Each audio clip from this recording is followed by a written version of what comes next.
Hi there, my name is John Stevens, pastor of Zion Lutheran Church in Oregon City, Oregon, and we're part of the ELCA, and welcome to Dollar Store Children's Sermons, where we take a look at the lectionary text and we tie them to an item from the Dollar Tree. This is for the third Sunday in Lent, and we're looking at the gospel lesson out of Luke, and I'm in the basement of Zion Lutheran Church because we're right now, there's a company removing a floor, the first part of the floor of our narthex and my office and the church admin office. And so we've been displaced for a week, and as I've been mentioning it, and we're I'm in the basement. This is my office. Yeah. All right. There we are. And I actually can deal with the hammering and the sawing. There's not hammering yet. It's just sawing. It's just tearing stuff out.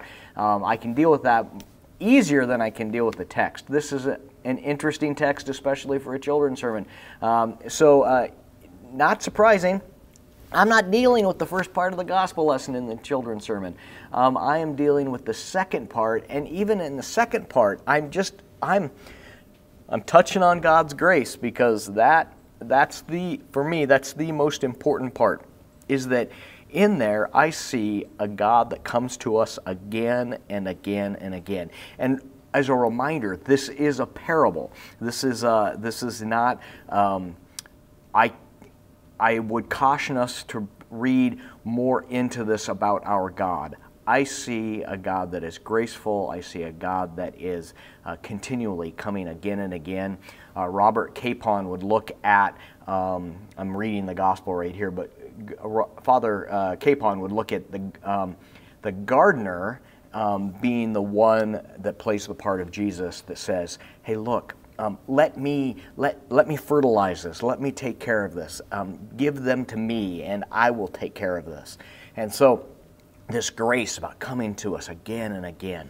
So the item I'm using is a paddle ball. A paddle ball. And the reason I'm using this is because I don't get this right away. When I try this, it is absolutely ridiculous. I try it, and it's about this thing that I keep coming back to this, to use it again and again and again. And I don't want to give up on it. There's a certain joy in that. But it's something that I come back to again and again. The other item that you might want to use, if you have a game timer, a sand timer. I almost went into the days of our lives. Just like the sands of an hourglass, so are the days of our lives. And if that doesn't date me. But the timer, I'm looking at a timer. The idea that you turn the timer over, and all the sand goes through, and you go, oh, it's done. I can never use this timer again. It's all done. No, you just turn the timer over, and it goes through. It's also, I'm going on a few tangents here. There's a saying, and I wouldn't use this in the children's sermon, but there's a saying, I love it, where it says, if one door closes, and we normally hear, well, open up a window, or if God closes a door, he'll open up a window, or if God closes, whatever.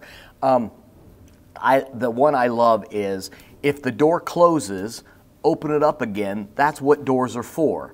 And this image of this, about how here is this fig tree, and the gardener is coming to it again and again and again, and he's like, let me take care of it. And the image of God's love and God's grace that resides in there, there's a tenderness that, especially in contrast to the beginning, and so that's where I'm going with that. And so I hope it can be a springboard for your own thinking around your children's sermon. And as always, thanks for stopping by, and I hope you have a fantastic week.